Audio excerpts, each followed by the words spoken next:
Mening adım Hacı Mehmet Kul, meşhur muhkaridar. O Çakır Obasından, Adalet Tokoy Qaryasynyň Ultwali Şordepe, Welaýaty Balykdan bolýar. Mana göreniniz şekilli derya afat alyp ýaty. O hiç bir döwlet ýa hiç bir näme gel tewejjuh eden ýok. O bul gidip oty derya bira bilen üýümmiz, mülkümmiz hemme atlamyz gidip oty. Mana bizlerin derya alyp öyle yer mülklerimizden ayrıldık. Bizler bihi tava bolduk.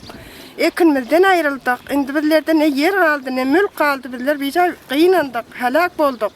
Mana erkek koça işkar bolmasa, Awganystanda wezipe bolmasa, bizler ýere içere tapamyz ýok. Mana birini tek sagir kebir bizler bize kıyınandık, bize oğanymyz teň boldy bilen. Ya mana yer mülkden ayırdı bizler. Bülkül bihi halas bolduk mana. Ne ýere ba, ne içere ba. Ne bir mana bir geyeri ba, ne otururu pena ba. Bizler bir pena, bir serperas, bülkül bihi tava bolduk bizler. Mana meclun derya bülkül kıynadı bizler, helak etti bizler. Nerede oturuli, nerede turuli. Ekinimizi dağıdımızı öyle derya alıp gitti. Indi bizler ne mi biçeli? Mana gittik. Hayır, tak. Altan açtım mana.